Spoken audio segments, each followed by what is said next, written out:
इधर एक विद्वान ये कहता है कि सीता मैया रावण की पुत्री थी कि जब रावण ने ऋषियों के रक्त को लेकर के घड़ा में एकत्रित करके उसमें दूध मिला के का घर रख गया और मंदोदरी से ये कह गया कि इसे कोई छूना नहीं और वन में भजन करने चला गया। लेकिन माताओं की तो आदत होती है, अगर ये कह दो कि इसे देखना नहीं, इसमें कोई चीज है इसे छूना नहीं, तो मैया बस चीज को जो ले देख नहीं लेंगी तो ले जय विचार आएंगे, पता ना जब है कहाँ, न जाने जब है कहाँ। तो मंदोदरी न जाने क्या समझ के उसे पी गई। तो जब मंदोदरी के उदर में एक संतान पलने लगी तो कहा, मंदोदरी ने विचार किया है पति घर नहीं है, समाज क्या कहेगा। रावण जब आया है तो कहा कि हे महाराज, मैंने सुना है कि तुम्हारी गर्जना से गर्भणियों के गर्भ गिर जाते हैं। बोले हाँ। तो जवाब दिया कि हमें अपनी गर्जना सुनाओ। रावण ने जवाब दिया यहाँ तो नहीं। तो रावण एक जंगल में लेकर के मंदोदरी को जब गया है और जिसने अपनी दहाड़ लगाई, वो गर्जना जिस समय सुनाई, तो उस बीहड़ जंगल में मंदोदरी के गर्भ को जब पात कराया गया, आज से एक घड़े में एकत्रित करके जो महाराज जनक की सीमा में उस घड़ा को गड़वा दिया। क्योंकि महाराज जनक के राज्य में उधर सूखा पड़ गई, 12 वर्ष तक जल की बारिश नहीं हुई, जीव जंतु व्याकुल हो गए। ज्योतिषियों ने बताया कि राजा और रानी जब हल चलाएंगे तो बारिश अवश्य होगी। तो महाराज जनक और मैया सुनैना ने तैयारियां की हैं। हल घूम भी नहीं पाया, जरा सा हल घुमा पाया, तब तक वो हल जो था वो घड़ा से टकराया। उस घड़े को उठा करके जिस समय देखा तो उसमें सुंदर कन्या को, और सुंदर कन्या को जिस समय देखा,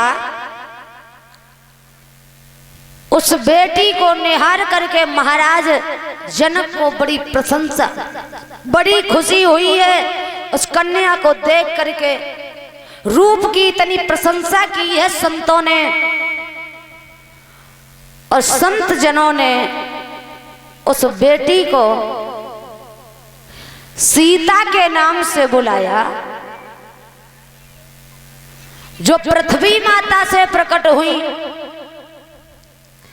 और जब सीता के नाम से बुलाया, महाराज जनक ने जिनका पालन पोषण किया, तो उन्हीं को जनक नंदिनी सीता के नाम से बुलाया जाने लगा। प्यारे भक्त जनों, वही जनक नंदिनी सीता जब धीरे धीरे बड़ी हुई हैं, सयानी और समझदार हुई हैं, तो महाराज जनक के आंगन में इन सीता जी ने एक ऐसा कौतुक दिखाया जो महाराज जनक ने एक संकल्प लिया है। कौन सा कौतुक?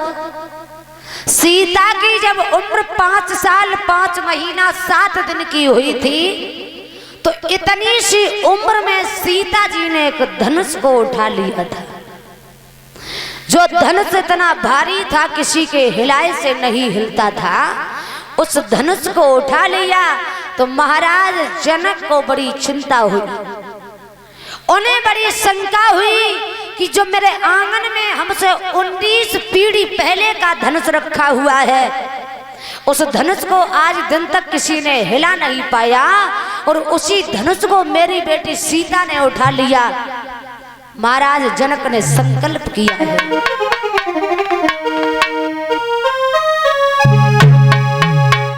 जिस महावीर की महाशक्ति और ये धनवा तोड़ गिराएगी, बस उसी वीर को निरभिवाद जालली दिवाई जाएगी।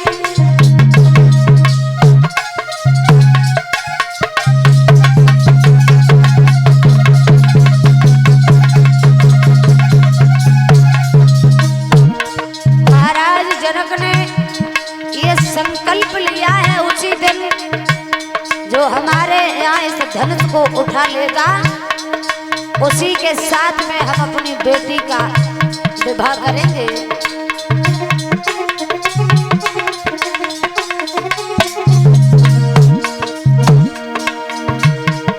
जिस महावीर की महाशक्ति ये धनवा तोड़ गिराएगी, बस उसी वीर को निरंकार जालली निभाई जाएगी।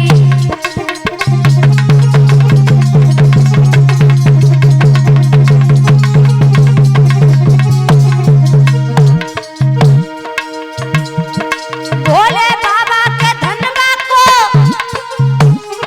जो भी तकदीर यहाँ तोड़ेगा, मेरी बेटी सीता के संग वो बहादुर रिश्ता जोड़ेगा।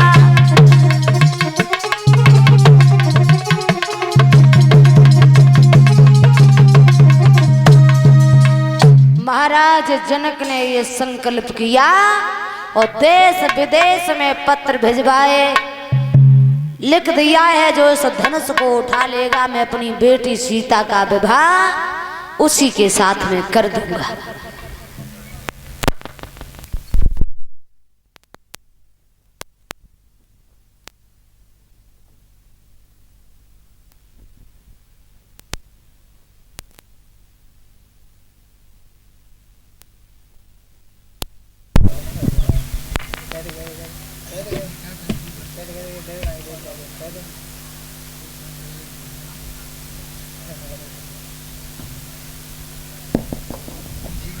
और इसी बीच ये 100 रुपए आए हैं आरजू सनोप श्री सोनू यादव हमारे चाचा जी ग्राम सलेमपुर से आए हुए हैं। इनकी बिटिया आरजू कुमारी की तरफ से ये 100 रुपए जो हमारे करीब में आए हैं, परमात्मा ऐसी बेटियों को पढ़ा लिखा करके विद्वान बनाए जो समाज में अपने माता पिता के नाम को रोशन करें और भगवान ऐसी बेटियों को अच्छा घर और बर प्राप्त हो। हम भगवान से ही कामना करेंगे। सुखदेव भगवान समझाते हैं, हे राजन उत्तरान परीक्षित, कहा है कि अब मैं ये बताऊं कि वो धनुष जो था वो काय का बना हुआ था, जो किसी के हिलाए से हिलता नहीं था। सोने का था, चांदी का था, सिल्वर का था, तांबे का था, लोहे का था। सुखदेव भगवान कहते हैं, हे परीक्षित, वो धनुष किसी धातु का बना हुआ नहीं था। वो धनुष महात्मा दधीच की वनाक की हड्डी का बना हुआ धनुष था। लेकिन वो धनुष बना कब, क्यों बना है, कैसे बना है? तो देखिए वो धनुष तब बना जब देवताओं में और दैत्यों में घोर संग्राम हुआ तो इंद्र रोया और इंद्र को रोता हुआ नारद ने देख लिया। जवाब दिया है नारद ने इंद्र को, समझाया कि तुम चिंता नहीं करो, तुम्हारा दुख दूर हो जाएगा, तुम निश्चिंत रहो।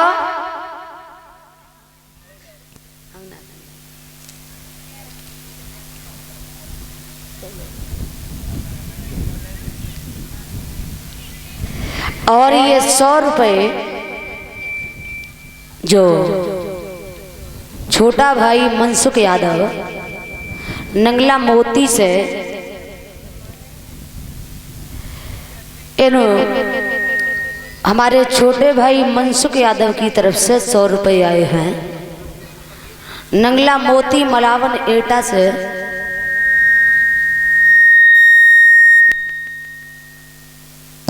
भगवान ऐसे बच्चों को सतबुद्धि प्रदान करे जीवन मंगलमय हो, पढ़ा लिखा करके भगवान विद्वान बनाए, समाज में अपने माता पिता के नाम को रोशन करें। आइएगा। तो कहा है कि वो धनुष जो था कैसे बोला, जब समझाया है नारद ने इंद्र को कि तुम जाओ, रोने से काम नहीं चलेगा, महात्मा दधीच के करीब चले जाओ, अगर उनकी हड्डियां तुम्हें मिल जाएं तो तुम्हारा दुख दूर हो सकता है। हड्डियां क्यों? तो इंद्र अपने मतलब का हल करने के लिए भिखारी बन गया। और देखिए, अपना मतलब हल करने को इंसान न जाने क्या से क्या कर देता है। अपना मतलब हल करने के लिए व्यक्ति एक दूसरे की जान भी ले लेता है। जब तक उसका मतलब होता है तब तक वो तुम्हारे साथ रहता है, पीछे पीछे घूमता है, तुम जो कहोगे वो करेगा। लेकिन जब उसका मतलब हल हो जाता है ना, फिर वो तुमसे बात भी नहीं करता, ये भी नहीं पूछता कि तुम कहाँ रहते हो, कैसे रहते हो, क्योंकि 7 दिन का संसार है और 7 ही अक्षरों पर परमात्मा ने टिकाया है। अपना मतलब हल करने के अलावा व्यक्ति दूसरे को नहीं जानता, क्योंकि बिना मतलब के कोई किसी को बात नहीं पूछता। मतलब के बिना कोई किसी का न प्यारा, बिन मतलब का इस दुनिया में कोई नहीं निहारा रे, मतलब के बिना कोई किसी का ना। हर इंसान अपने अपने मतलब हल करने में रहता है। पुत्र कमाई कर धन लावे, माता करती प्यार, पिता कहे ये पूत सपूता, अकल बंद होशियार, जगत में मतलब को नारी सुंदर वस्त्र आभूषण मांगत बारंबार, और जो बाको लायक न दे तो मुखड़ा लेत बिगाड़, जगत में मतलब को।